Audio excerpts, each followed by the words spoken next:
అమ్మాయి ఏం చేస్తుందట, అబ్బాయి నాకు అందంగా ఉన్నాడా లేదా అని చూసుకుంటుందట. ఎంత సంపాదన ఏమున్నాయని ఇప్పుడు మనం ఆలోచిస్తున్నాం తప్ప అప్పుడు అదేం లేవు. ఎంత అందంగా ఉన్నాడో అమ్మాయి చూసుకుంటుందట. మాతా విత్తం, అమ్మాయి యొక్క తల్లి ఏం చేస్తుందట, అబ్బాయి ఎంతవరకు బాగా సంపాదించాడు, నా కూతురు ఎంతవరకు బాగా చూసుకోవాలని తల్లి ఆలోచిస్తుందట. పితాస్కృతం, తండ్రి ఏం ఆలోచిస్తాట, నా అల్లుడి గురించి ఎవరు ఎంత గొప్పగా చెప్పుకుంటున్నారో అంటే వారి యొక్క కీర్తి ఎంత బాగుందని తండ్రి ఆలోచిస్తారు.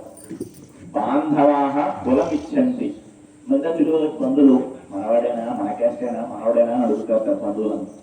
మృష్టాన్న భోజనం ఇతరే జనా, మిగిలిన ఫ్రెండ్స్ వాళ్ళు వీళ్ళు ఇంటి పక్క అందరూ వచ్చి భోజనం ఏమేమి పెట్టారు, ఎన్ని ఐటమ్స్ పెట్టారు, అందులో ఎన్ని బాగున్నాయి ఎన్ని పోలేదు, శుభ్రంగా తినేయడం, వాళ్ళకి 2 గిఫ్ట్ ఏదో పెట్టేయడం, అలా వంటశాలలోకి వెళ్ళడం, అవన్నీ తినేసి అది బాగాలేదు ఇది బాగాలేదు, అది అలా చేస్తే బాగుంది ఇది ఇలా చేస్తే బాగుంది అనుకోవడం, తిరిగి బయటకు వచ్చేయడం, ఇలాగా ఆలోచిస్తారట. ఇప్పుడు మన స్వామివారికి మన వివాహం చేయాలంటే ముందుగా చూడవుతుందంటే అమ్మాయి యొక్క వంశం, ఆ అబ్బాయి యొక్క వంశం. ఆ అబ్బాయి ఏ వంశం ఏ గోత్రం, వాళ్ళ తండ్రి గారు ఎవరు తాతగారు ఎవరు, వాళ్ళ అమ్మాయి కూడా ఏ వంశం ఏ గోత్రం, వాళ్ళ యొక్క వంశ చరిత్ర పరంపర ఏమిటి అని ఒకరికొకరు విన్నవించుకుంటారట. ఇదే కార్యక్రమం మనకి పెళ్ళిలో కూడా జరుగుతుంది. తెలుసా తెలీదా? ఏమంటారు దాన్ని? ఏమంటారు? ఎదుర్కోలు మహోత్సవం అంటారు. ఎదుర్కోలు ఏం చేస్తారు?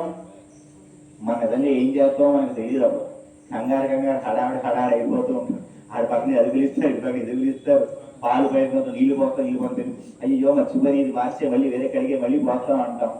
ఎదుర్కోలు మహోత్సవం అంటే అర్థం ఏంటంటే మన చక్కగా ఆడు పెద్దలను ఇరవదని కూర్చోబెట్టి ఏదో మార్చేసుకున్నా కాస్త ఒకప్పుడు నుండి చక్కగా పానకం తయారు చేశారు. ఇప్పుడన్నీ రెడీమేడ్ పానకాలే, ఏ మిరిండానో స్ప్రైట్ తీసుకొచ్చి గ్లాసుల్లో పోసి ఇచ్చేస్తున్నారు. అన్ని కూడా పానకం ఎందుకు తయారు చేస్తారంటే, ఎదుర్కోవాలంటే ఒకరి బంధుత్వాన్ని ఒకరు తెలుసుకుని, ఒకరి గురించి ఇంకా వీళ్ళు మా పెద్దవారు, వీళ్ళు మా నాన్నగారు, వీళ్ళు మా తాతగారు, వీళ్ళు మా ముత్తాత గారు, బంధువుల గురించి ఒకరి గురించి ఒకరు పరిచయం చేసుకునే పరిచయ వేదికని ఎదుర్కోలు మహోత్సవం అంటారు. ఆ పరిచయానికి తీపి గుర్తుగా పానకం ఇస్తారు. అక్కడ ఒకళ్ళతో పానకం తాగితే మన అనుబంధం ఇలా తీయగా ఉండుగాక అని ఇచ్చుకుంటాం. ఇప్పుడు అన్ని కూడా రెడీమేడ్ దొరికేస్తున్నాయి కదా, బాటిల్ కొనుక్కొచ్చేయడం పోసేయడం ఇచ్చేయడం అయిపోతుంది అనమాట.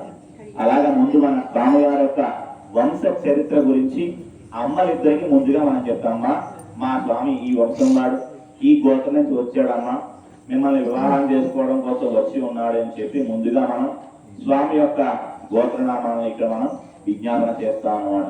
జై శ్రీమన్నారాయణ. ఎవరు గట్టిగా చెప్పట్లేదు జై శ్రీమన్నారాయణ.